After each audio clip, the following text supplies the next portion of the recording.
that we are enjoying life through you guys reporting all the beautiful snorkeling and diving and sunshine. Anyway, a little tiny bit of news from Auckland.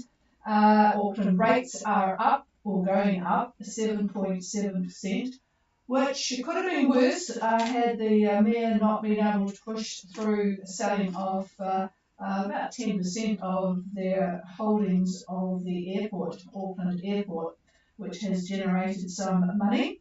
So it could have been worse. And petrol, just to add insult to all of the high costs that we're dealing with here in New Zealand, petrol prices go up July 1. The government subsidy comes off, and 91, I don't know who actually uses 91, but anyway, 91 goes up 29 cents per litre, which is an awful lot to fill the cars. What about, yes, the other bit of news is just we are still looking for the vessel 45-foot ketch, Yasu Koli. Yasu Koli is missing somewhere between, probably French Polynesia and Fiji, maybe, it could have been anywhere in that area. They have been missing since late May, so anybody noticing that boat, try and get them to make contact.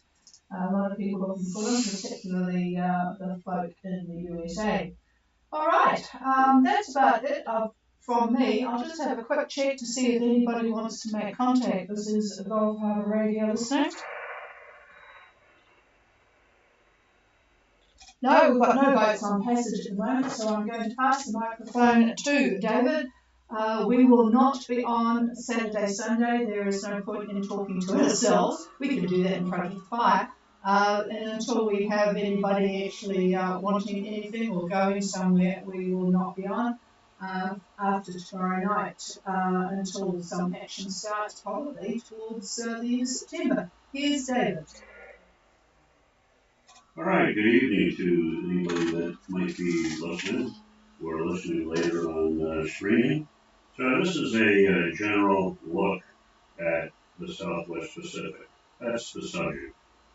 Patricia asked me to cover that for those of you that basically are still waiting to make your jump up to the islands. So anyway, by Friday, the pesky depression that Patricia's been talking about lies east-northeast of East Cape. Its center is going to be roughly 36 south and 175 west. There's another depression that lies south of this one. It's at 50 south and 175 west. Now the west side of these depressions are going to bring very cold southerly quadrant winds to New Zealand and all the way up to 25 south. So if some of you are up in that area, it's not going to be as warm as you think it should be. So expect southwest winds of 25 to 30 knots from North Cape all the way up to 25 south. Also expect southwest winds throughout the Tasman with southerlies all the way up to New Caledonia. Now by Saturday, an extraordinarily large area of low pressure seems to run from Tasmania all the way over to 165 west. It's a huge, huge area of cyclonic winds. Winds generally southwesterly from about 28 south to well below 50 south. Not much different on Sunday. Southwest winds in the Tasman, 25 to 30 knots. North Cape, expect westerly, west and west-southwest winds, 25 to 30. I expect westerlies up to 25 south. The winds easing to 15 to 20 from 30 south to about 23 or so south. By Monday, I see the huge depression shifting eastward. Its center will lie roughly 53 south and 165 west. Its western edge will still provide southwest winds from the mid-Tasman all the way, all over New Zealand up to Minerva. Winds around New Zealand, 25 to 30 knots southwest, but roughly west-southwest, about 20 knots around the Minerva Reef area.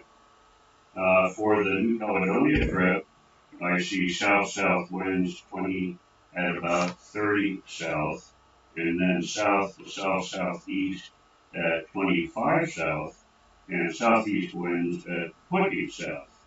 Now these winds ease from 25 south to New Caledonia. Expect, I would say, around 15 knots.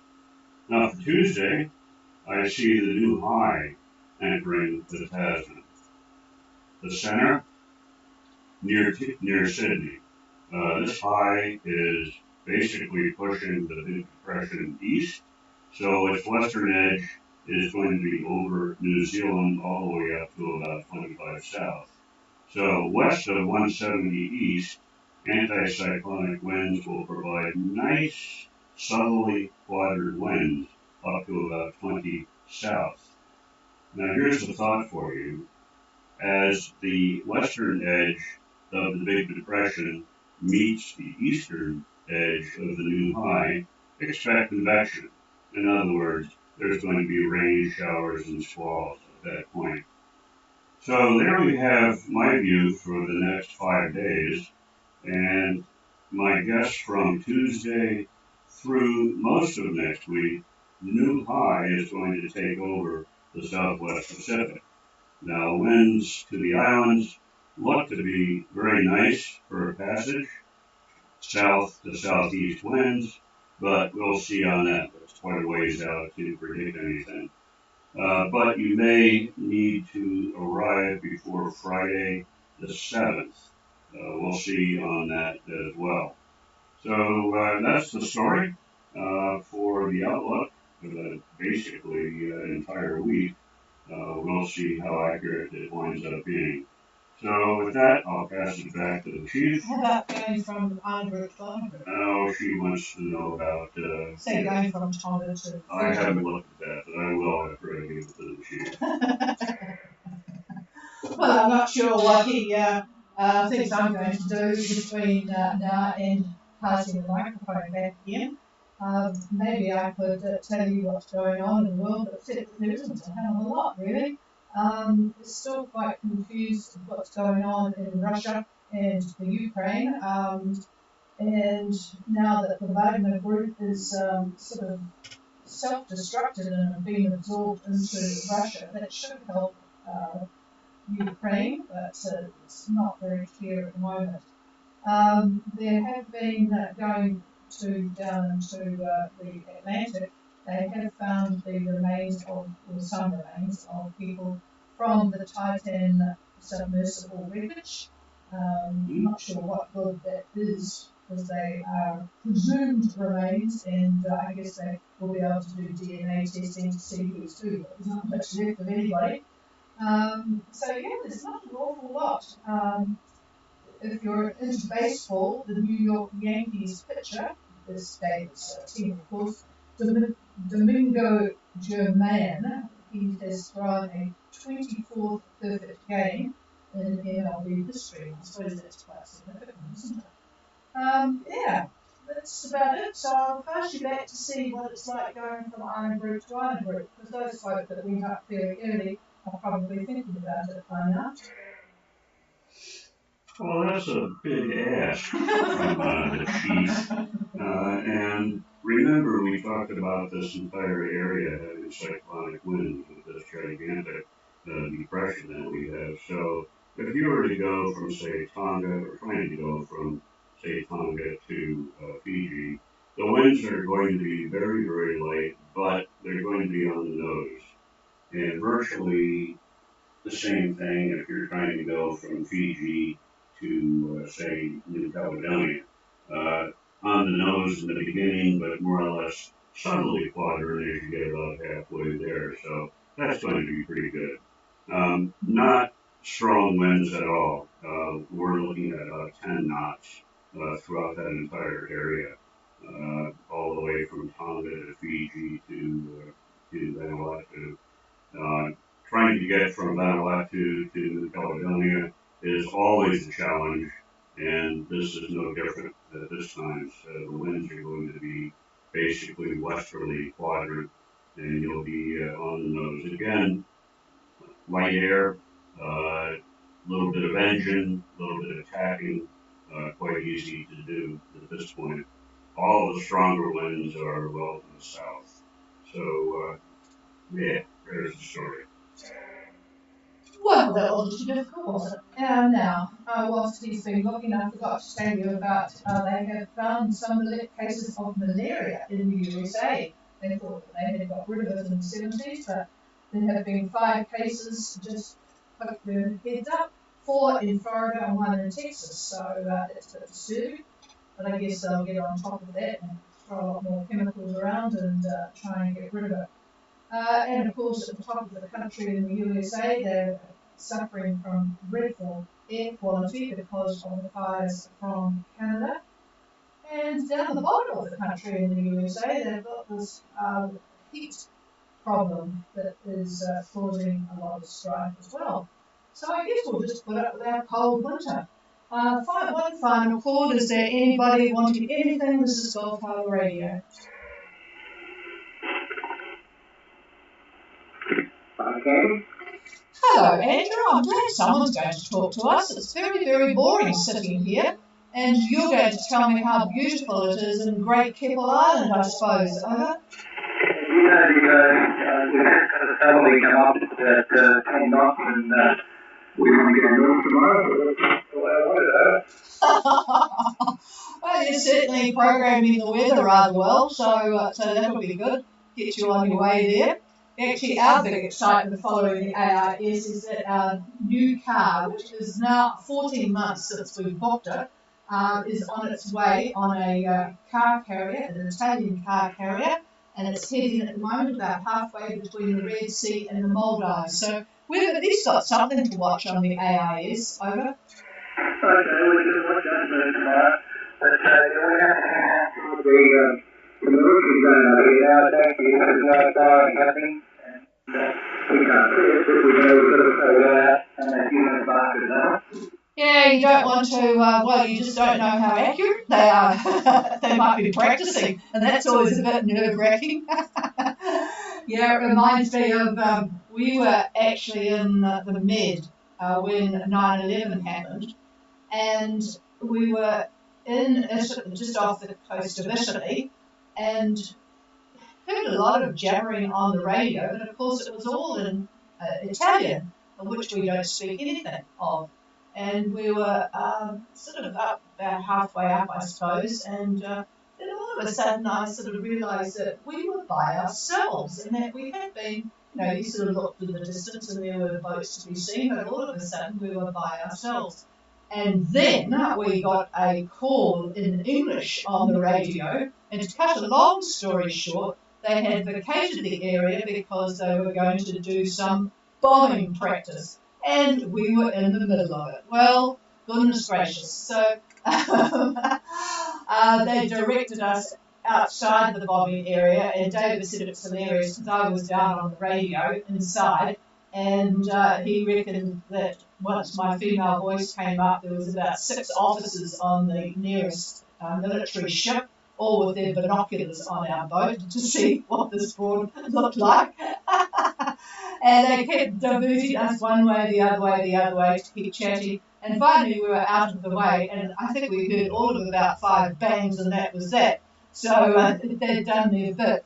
But yes, I guess it would be a good idea to stay away from the Australian, like the Australian area, particularly with these F-45s, is it, or F-15s that 45s? 35s. Oh, that's right, F-35s that Bruce and Ashley have been talking about. Over.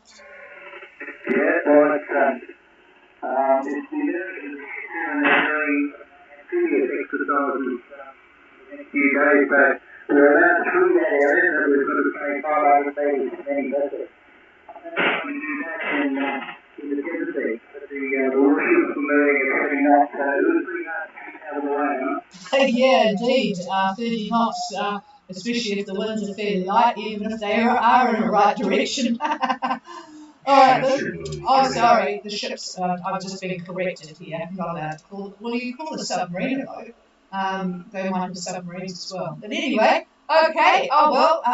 Keep your eyes peeled and definitely make sure you're have some a little bit more distance so that you're not on the borderline. And it sounds lovely. Wish we were with you. So hi to Claire and enjoy your day tomorrow. Over.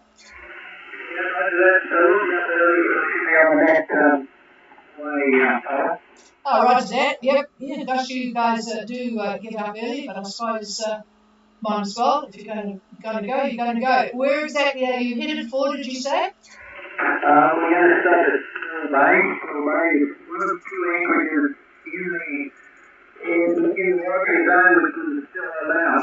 But we have to go out to here and kind of get around cut out to hopefully fly over the top.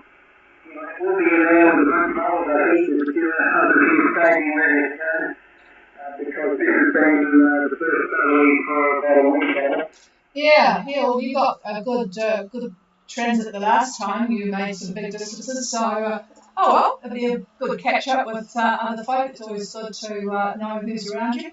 All right, well, we'll talk to you tomorrow on your way to Pearl Bay. I will look that one up. It's funny that it's good that you can actually get in there, so that's quite convenient. All right, have a good night, Andrew and Claire, and we'll talk to you maybe in the morning. I did my gym day today instead of tomorrow, so I'll probably be on. Okay, have a good night, over. Okay, that sounds about it for Gulf Harbour Radio tonight, and we will be on again tomorrow night, 5:15, but we will not be on after that until we have somebody to talk to. Cheers all.